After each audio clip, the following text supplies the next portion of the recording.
같이 인사합니다. 잘 오셨습니다.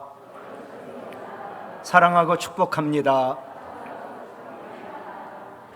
같이 고백하지요. 하나님의 불쌍히 여기소서. 나는 죄인입니다. 예배 후에 우리의 삶이 변화되길 원합니다. 그래야 나에게 교회가 소망이 있습니다. 그동안 지구촌 어디나 할 것 없이 코로나19로 인하여 예배를 위해 교회를 향하던 발걸음이 끊어졌습니다. 또한 주 안에서 함께 나누던 성도의 교제와 영성도 약화되었습니다. 교회마다 재정이 악화가 되고 문 닫는 교회도 생겼습니다. 따라서 포스트 코로나 시대를 맞으면서 모든 교회 예외 없이 가장 우선적으로 예배를 회복해야 합니다. 지난주 창원에서 총회가 있었습니다. 우리 총회는 107회기 총회 주제를 복음의 사람 예배자로 살게 하소서라고 정하였습니다. 주제 성구는 오늘 읽은 시편 50편 5절과 로마서 12장 1절로 정했습니다. 어떻게 해야 교회가 소망이 있고 어떻게 해야 교회가 세상을 변화시킬 수 있을까? 첫 번째로 하나님과 언약을 맺은 성도들은 삶의 영순위, 가장 우선순위가 예배가 되어야 합니다. 시편 50편 5절에 보면 나의 성도들을 내 앞에 모으라. 그 성도 그들은 제사로 예배로 나와 하나님과 언약한 이들이니라. 이 말씀은 한 공간에 한 회중이 한 공동체로 모이는 예배의 중요성을 강조합니다. 하나님은 성도의 예배를 받으시기 위하여 성도들을 구원하셨고 성도들을 오늘도 하나님 앞에 모으셨습니다. 시편 50편 5절에서 나의 성도라는 말과 제사로 나와 언약한 이들이라는 표현이 같은 말입니다. 즉 하나님과 성도인 우리와의 관계는 바로 제사, 예배입니다. 우리가 하나님께 예배 드려야 구원받은 성도요, 또 우리가 하나님을 예배해야 하나님은 우리의 구원자요 나의 아버지가 되시고 창조주가 되시고 심판자가 되시고 모든 것 되십니다. 즉 하나님의 백성이라는 것은 하나님을 예배하는 자들로 부름받은 자들입니다. 그리고 하나님과 예배로 언약을 맺은 성도들입니다. 나는 너의 아버지가 되고 너희는 나의 자녀. 나는 너의 왕이 되고 너희는 나의 백성. 나는 너의 주인이 되고 너희는 나의 종. 나는 너의 목자가 되고 너는 나의 양. 그 관계를 맺은, 언약의 관계를 맺은 것이 예배입니다. 제사로 나와 언약한 할 때 이 언약이란 표현이 시내산 언약을 염두에 둔 표현입니다. 즉 이스라엘 백성들은 시내산에서 하나님과 언약을 맺었습니다. 내가 너희를 구원한다. 그리고 너희는 나의 백성이다. 나는 너희를 지킨다. 이 언약을 맺고 이스라엘 백성들은 희생 제물을 잡아 피를 흘려 하나님께 제사를 드림으로 하나님 변하지 않을게요, 변개치 못할 언약의 증거로 삼았습니다. 그런데 이 시내산 언약에서 이스라엘 백성들 하나님의 명하신 모든 말씀을 준행하겠다고, 하나님 말씀하신 것 모두 듣고 행하겠다고 맹세를 합니다. 그러므로 언약의 백성인 이스라엘 백성들은 하나님 말씀을 준행해야만 했습니다. 하지만 여러분 구약 성경을 보시는 것처럼 이스라엘 백성들은 하나님 말씀을 준행하지 않았습니다. 하나님 말씀하시면 듣기 싫어하고 하나님 말씀을 미워하고 하나님 말씀을 그들의 삶의 뒤로 던져버렸습니다. 즉 이스라엘 백성들 언약했지만 언약의 책임을 다하지 않습니다. 그리고 그 안 한 것을 위로라도 받듯 제사만 드립니다. 세상 나가 말씀대로 안 삽니다. 참 그러면 안 되는데 이걸 위로받는 방법이 뭘까? 주일 한 번 와서 예배만 드리면 됩니다. 그럼 모든 죄가 사함받고 나에게 임할 어려움과 저주도 면해질까? 우리는 그렇게 착각합니다. 시편 50편 5절 이어지는 8절에 보면 나 하나님은 네 재물 때문에 너를 책망하지는 아니하겠다. 그러나 네 번제, 네 제사가 항상 내 앞에 있다. 하나님 받지 않으신 거예요. 이 말씀은 이스라엘 백성들이 하나님께 드린 제물에는 소홀함이 없었지요. 오늘도 나와 예배드리며 제물을 드려요. 소홀함은 없어요. 근데 다른 것이 문제예요. 그걸 책망하신 거예요. 그럼 하나님의 책망하신 이스라엘 백성들의 잘못이 무엇일까요? 그것은 바로 예배를 드리지만 형식적인 예배, 형식적인 제사를 드린 거예요. 하나님이 이스라엘 백성들에게 제사를 명했거든요. 그러니까 제사라는 것은 이스라엘 백성들의 의무입니다. 그러나 하나님이 제사를 명하신 것은 하나님이 우리가 드리는 제물이 탐나서 제사를 드리라고 한 것이 아닙니다. 너희는 나를 예배하라. 하나님을 예배하며 하나님께 드리는 그 예물에 하나님 탐나가지고 예배를 드리라는 거 아닙니다. 모든 게 하나님 건데요. 하나님이 이스라엘 백성들에게 언약을 맺고 제사를 명하신 것, 그들을 만민 중에 택했다고, 하나님 백성으로 삼았다고, 그리고 그들에게 은혜를 베푸셨다고, 그들을 구원했다고, 그거를 감사하고, 그리고 이제 하나님 말씀에 순종하게 하기 위하여 예배를, 제사를 명하신 것입니다. 그랬더니 이스라엘 백성들, 하나님께 제사는 부지런히 잘 드립니다. 그런데 그 제사, 그 예배에는 진정한 감사도 없고 그들의 삶에는 순종이 없었습니다. 물론 형식이라는 것은 내용을 담는 그릇이기 때문에 형식 중요합니다. 같은 물건이라도, 같은 선물이라도 좋은 그릇에, 좋은 상자에 담아야 보기에 좋은 것 아닙니까? 그런데 만일 겉모양은 그럴싸한데 내용물이 형편없다면 그것을 받는 사람, 소비자를 기만하는 거지요. 마찬가지로 예배는 하나님이 받는데 하나님께 제사는 화려하게 드립니다. 교회가 웅장하고요, 사람들이 엄청 모이고요, 그리고 오케스트라가 있고요, 찬양도 엄청 잘하고요. 그런데 그 예배에는 감사가 없더라고요. 예배드리는 자들의 삶에는 순종이 없더라고요. 이거는 하나님을 기만하는 거지요. 하나님을 속이는 거지요. 하나님 속아 넘어가지 않아요. 그게 죄라는 거예요. 우리 하나님은요, 지금도 우리를 보고 계세요. 외모를 보시지요. 그러나 마음 중심을 보세요. 사무엘상 16장 7절, 사람은 외모를 보거니와 같이 읽을까요? 나 여호와는 중심, 마음의 중심을 보느니라. 아멘. 이 얘기는 형식을 보지 않는다는 말이 아니에요. 여러분 교회 오실 때 만왕의 왕이세요. 예. 영국 여왕 죽었는데도 사람들은 최고의 정장을 입고 엉엉 울더라고요. 여러분 만왕의 왕이신 하나님 만날 때 최고의 옷을 입고 나오셔야지요. 형식 중요해요. 그러나 하나님이 형식을 보지 않는다는 말은 아니에요. 그런데 하나님이 더 가치를 보고 가치를 두고 더 중심을 둔다는 게 뭐냐? 마음 중심에 가치를 둔다는 거예요. 우리 하나님은 사람의 마음 중심을 다 보시고 압니다.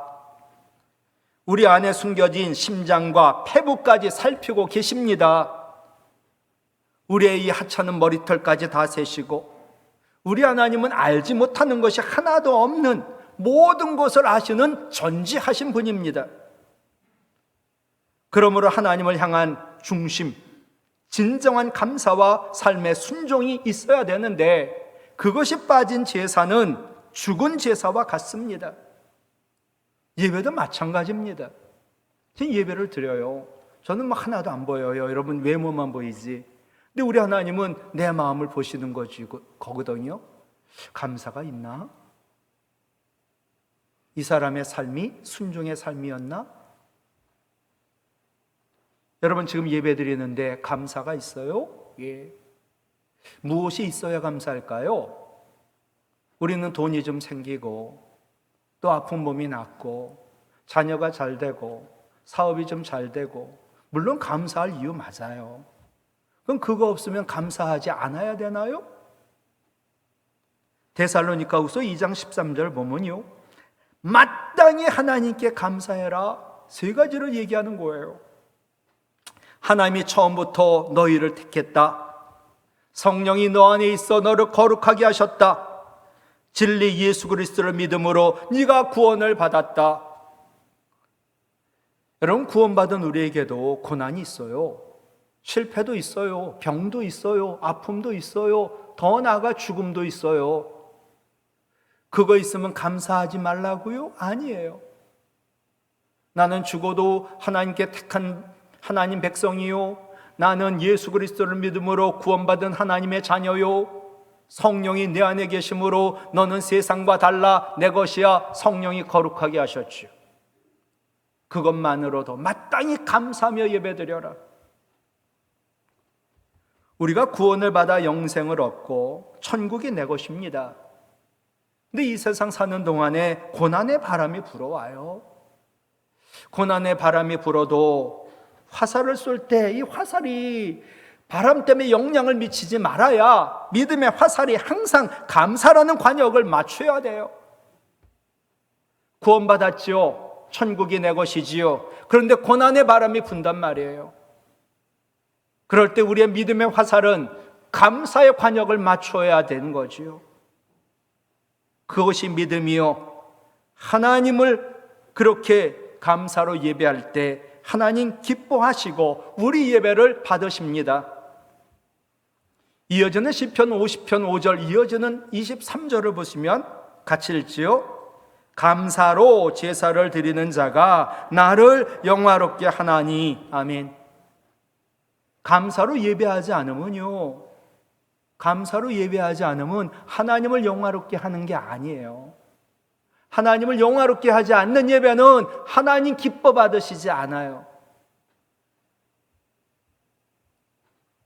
감사라는 것은 우리 예배가 천국에 하나님께 연락받게 하는 열쇠인 거죠.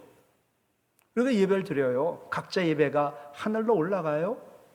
그럴 때 누구 예배가 하늘 문을 열고 하나님께 도달할까? 그 열쇠가 감사라는 거예요. 또한 예배를 드리는 우리의 삶 속에 순종이 있나요? 예, 순종이 있나요? 어떻게 살다 오셨어요? 사무엘을 통하여 하나님 말씀하셨죠. 사무엘상 15장 22절 같이 읽어요.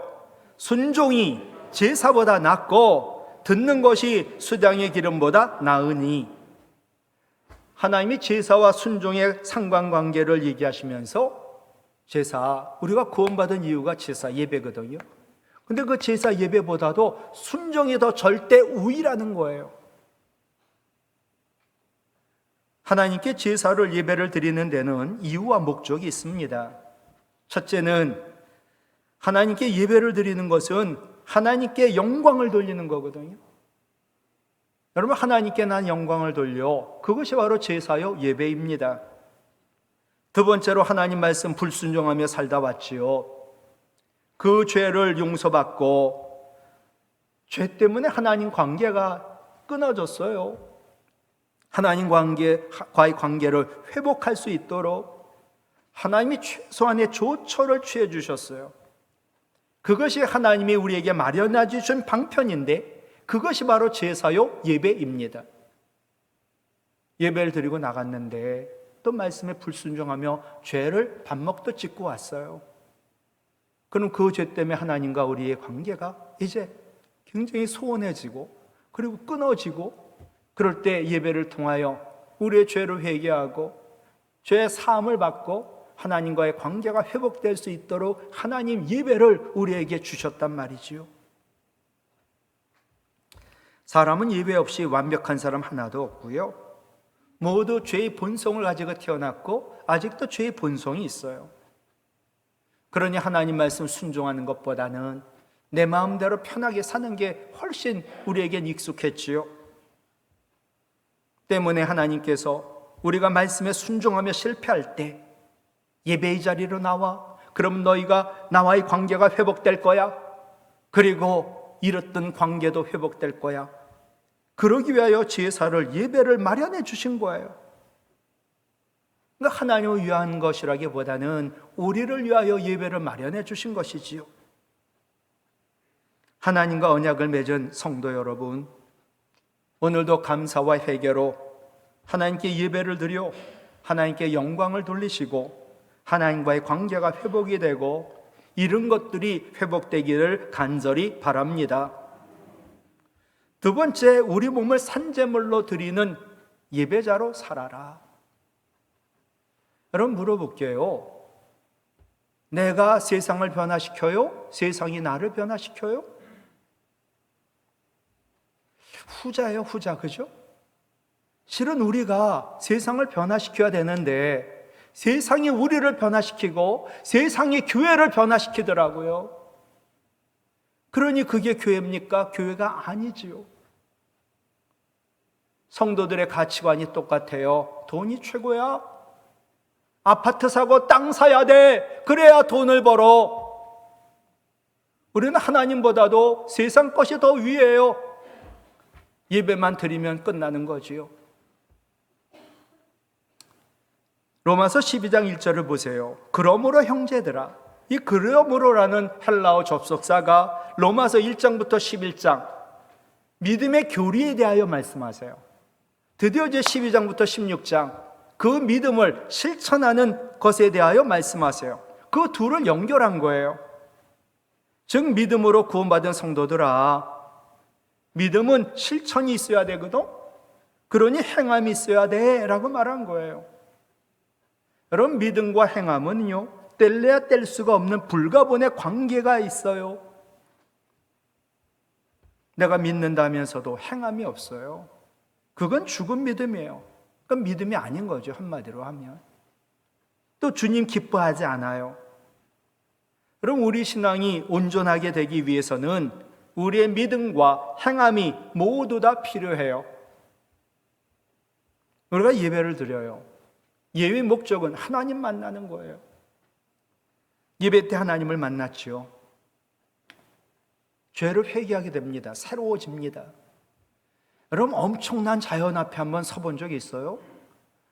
높은 산꼭대기에 올라가고 융프라우 같은 데 가보고 막 현란한 웅장한 중국이나 미국 그랜드 캐년 이런 데 가면 어때요?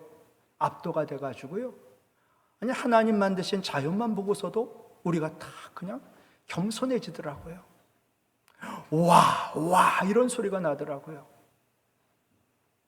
그런데 그걸 만드신 하나님을 만난 거예요.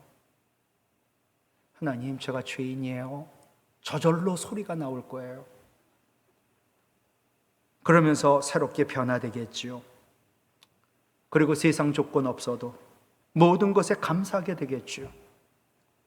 그리고 하늘의 기쁨이 임하겠지요. 그리고 은혜를 받은 말씀대로 살고자 하는 믿음이 생기겠지요. 더 나아가 생명까지 바치겠다는 헌신까지 결단하게 되겠지요. 이게 진짜 예배, 하나님 만나는 예배예요. 그리고 사마리아 여인처럼 주님을 만날 때 일어난 체험이 우리에게도 일어날 겁니다.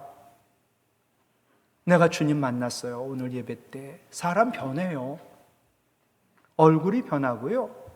완전히 울상으로 절망 가운데 온 사람이 얼굴이 환하게 빛나더라고요.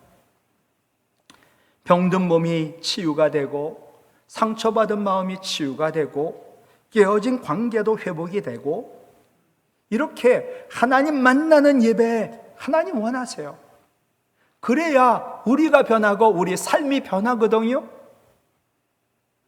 그렇지 않으면 교회는 희망이 없어요. 지금 우리가 드리는 예배에 우리 마음에 감사가 있나요? 정말 감사하면서 여러분 예배드리고 있나요? 내가 구원받았지, 내가 이렇게 살아있는 것, 내가 영생을 이미 얻었고 천국이 내 것인 것, 하나님께 우리가 구약으로 얘기하면 수소, 굉장히 비싼 이 제물을 바치면 하나님이 그 수소의 고기를 드실까요? 우리가 하나님께 예배하며 제물을 드렸죠. 염소를 바치면 우리 하나님이 염소의 피를 마실까요? 그것 때문에 제사 예배를 드리라고 하는 걸까요? 이어지는 시편 50편 5절, 이어지는 13절 보세요. 하나님이 내가 너희가 제사 드리며 수소를 제물로 드릴 때 수소의 고기를 내가 먹겠냐? 너희가 염소를 제물로 드리며 염소의 피를 드릴 때 염소의 피를 내가 먹겠냐? 너희가 오늘도 예배 드리며 귀한 예물을 드릴 때 내가 그거 먹겠냐? 그 모든 게 다 내 건데. 여러분, 하나님이 제사 예배를 드릴 때 제물을 원하시는 것은 그 제물에 우리 마음이 있기 때문이에요. 마음을 드려야 되거든요. 하나님, 전 마음 드렸어요. 그러니까 제물 안 드려도 되지요? 나를 속이지 마. 누가복음 12장 34절 시작. 너희 보물 있는 곳에는 너희 마음도 있으리라. 아멘. 여러분, 솔직히 얘기하세요. 여러분 마음이 어디 있어요? 돈에 있죠. 돈이 최고죠. 그럼 네 마음이 있는 돈을 드려라. 여러분, 금덩어리 있어요? 거기 마음이 있어요. 그럼 금덩어리 드려라. 근데 우리 하나님은 돈도 금덩어리도 원치 않아요. 우리 마음을 원해요. 감사의 마음이 없다면요, 아무리 제물을 많이 바쳐도 그 예배 하나님 받지 않으시고 그건 예배가 아닙니다. 그러나 어떻게 항상 감사로 하나님을 예배할 수 있을까요? 항상 감사로 예배를 못 드리는 것은 아직도 우리가 하나님을 진정으로 믿지 못하기 때문이지요. 아까 데살로니가후서 2장 13절에 하나님이 나를 택하셨다. 나는 하나님의 택한 백성이야. 내가 진리인 예수 그리스도를 믿음으로 구원받은 하나님의 자녀야. 나는 홀로 있지 않아. 거룩하신 성령 하나님이 내 것에 있어 나를 세상과 구별된 거룩한 사람 만들었어. 이 믿음이 있으면 세상의 것이 없다 할지라도, 감람나무 수출이 없고 포도나무 열매가 없고 무화과 열매 없어도 감사할 수 있다는 거거든요. 사랑의 하나님을 믿으면요, 지금 나에게 있는 고난도 하나님 사랑 안에 있고 하나님 능력 안에 있고 하나님 지혜 안에 있고 지금도 나는 항상 엄청난 은혜 가운데 산다는 것을 알게 되겠지요. 그러니 감사할 수 있다는 거지요. 내가 가는 길 하나님 아시고 지금 이렇게 갔다가 내가 큰일 나거든요. 그래서 나를 단련하시고 계세요. 고난을 통해 반드시 그 고난이 복이 되고 우리는 순금 같은 믿음의 사람이 될 줄로 믿습니다. 어느 여자 집사님이 미장원에 머리하러 갔는데 마음에 들지 않아요. 제일 먼저 탁 생각난 게, 오늘 이번 주에 교회 가지 말자. 사람들이 내 머리 볼 거니까. 여러분, 그게 우리가 생각하고 있는 사고예요. 그래서 이분이 머리 잘못됐다고 마음에 안 들어가지고 교회 안 가려고 그랬어요. 근데 교회에서 어떻게 하는지 전화가 왔어요. 오늘 이번 주 안내위원으로 서라고. 마음을 정하지 못했지요. 그럴 때 오늘 묵상한 말씀이 생각이 났습니다.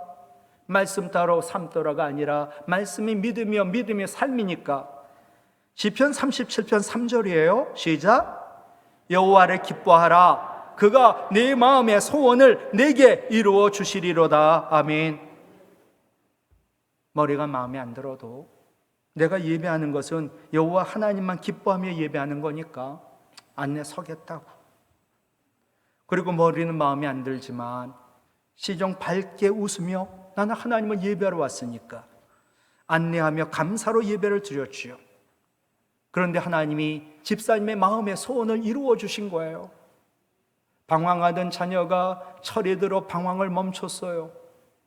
교회 가자고 해도 안 가던 남편이 무슨 역사인지 교회에 나오는 거예요. 여러분, 예배를 회복해야 돼요. 근데 지겨워요? 부담스러워요? 짐이에요? 의무예요? 아니에요. 그것은 내가 잘 되는 복이요, 우리의 특권이에요. 믿지 않는 사람은요, 교회 안 와요. 예배도 못 드려요. 근데 우리는 예배 드릴 수 있잖아요. 여러분, 욥은 10남매 자녀 잃었습니다. 엄청 많은 종들을 잃었습니다. 엄청 많은 재산도 잃었고 건강도 잃었지요. 그런데 그의 신앙 고백이 뭔지 아세요? 욥기 1장 21절 시작. 주신 이도 여호와시요 거두신 이도 여호와시오니 여호와의 이름이 찬송을 받을지니이다. 아멘. 예, 참 대단한 신앙 고백인데, 사탄 마귀가 하나님께 대들더라고요. 하나님, 사람들은요 잘해 주어야 하나님께 감사하고 하나님께 예배하는 거 아세요? 저 욥이라는 자도 10남매나 있고 엄청난 재산과 엄청난 종과 건강이 있으니까 하나님을 예배하는 거예요. 아셔요?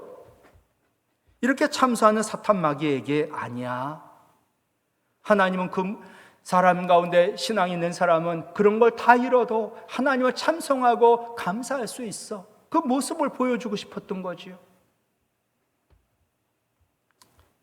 이처럼 고난 중에도 감사로 예배를 드리는 것이 하나님을 영화롭게 하고 사탄 마귀의 입도 막아버리고 사탄 마귀의 역사도 막아버리는 거예요.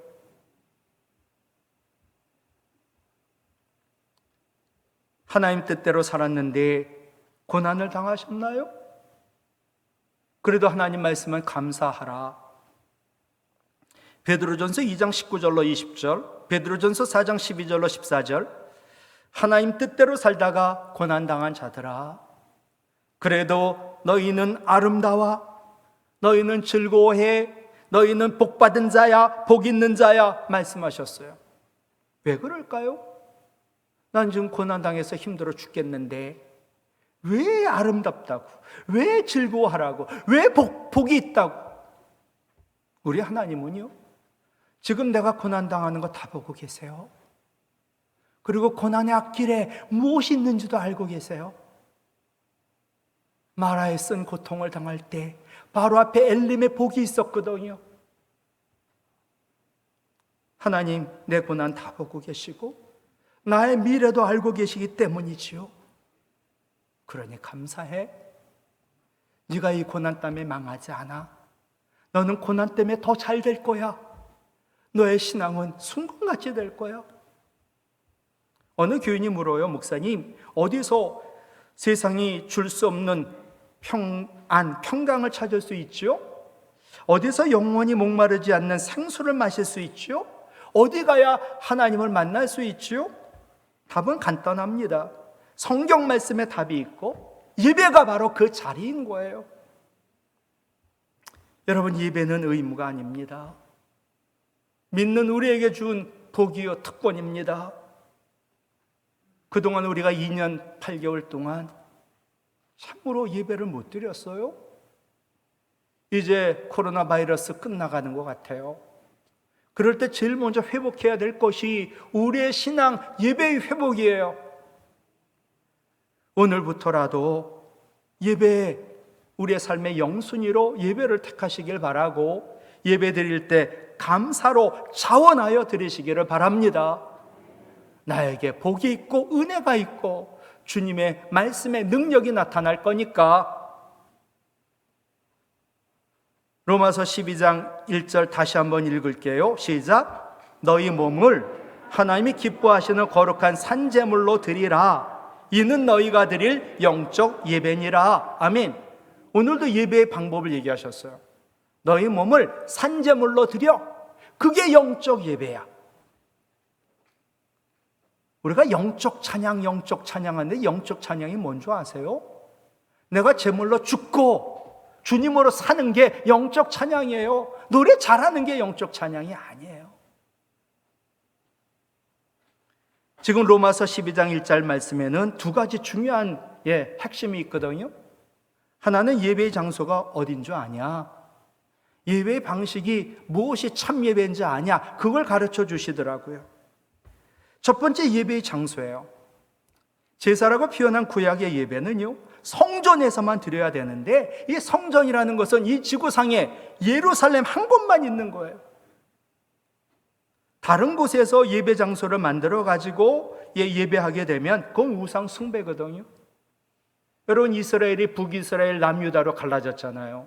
근데 남유다는 예루살렘이 있으니까 성전이 있단 말이에요. 근데 북이스라엘은 예배를 드리려고, 제사를 드리려고 해도 성전이 없어요. 그러니 그들의 수도인 사마리아에 성전을 지었죠. 이거는 우상 숭배가 되는 거예요. 근데 지금은 어때요? 곳곳에 성전에서 예배 드릴 수 있고요. 더 나아가 주 예수 그리스도 이름으로 모이는 곳에, 그것이 교회요, 하나님을 예배할 수 있거든요. 두 번째는 예배의 방식이에요. 구약 예배는요, 제물로 바치는 짐승을 가지고 나와요. 그래서 내가 그 짐승을 죽여 피를 흘려야지만 내 죄의 사함을 받고, 내 죄의 대가는 피 흘림이거든요. 오늘도 구약이라고 상상해 볼게요. 가정해 볼게요. 오늘도 나올 때 저는 양 한 마리를 가지고 나왔어야 돼요. 그리고 지금 제사를 드려요. 제일 먼저 할 일이 칼로 이 양의 심장부터 쫙 갈라가지고 뽀개가지고 그 안에 있는 모든 장기를 꺼내가지고 불태워버려야 돼요. 그걸 누가 하느냐? 제사장인 내가 하는 게 아니에요. 여러분이 하셔야 돼요. 데리고 온 양에다가 머리에 안수라죠. 양아 미안해. 죽을 죄를 네가 다 지고 네가 죽어야 되겠다. 미안하다. 내 죄 때문에 네가 죽는구나. 용서해라 하면서 칼로 심장을 쫙. 여러분, 짐승 잡아보셨어요? 이 피가 다 튀는 거예요. 오늘 나올 때 흰 옷을 입고 나왔죠. 온통 내 몸이 피투성이에요. 그것만이에요? 손도. 나는 피가 튀면 머리까지 튈 것 같아요. 오늘 드라이하고 미장원 갔다 왔는데. 여러분, 피가요, 시간 지나면 피떡이 돼요. 온통 머리가 엉망이 되겠죠. 엉망이. 그 모습으로 가는 거예요, 집에. 짐승 잡으며 피가 튈 때 내 외모가 변해요. 여러분, 속마음이 변하지 않을까요? 야, 죄를 지으면 이렇게 죽는구나. 제사 한번 드리고 나면 효과가 한 얼마 동안 갈 것 같아요. 한 일주일? 한 달? 근데 신약 예배는요, 제물이 짐승이 아니더라고요. 오늘 양 안 가지고 나오셨잖아요. 제물이 뭐예요? 예배자 나예요. 오늘도 예배 드릴 때 나를 칼로 쫙 찢겨서 내 피를 쫙 토해가지고 죽어야 돼요. 그게 하나님 기뻐하시는 제물이에요. 근데 이 일을 누가 대신하셨어요? 예수님이 하셨어요. 그러니까 그게 생략이 된 거예요. 그러니까 오늘도 우리가 죄인인 내가 죽어야죠.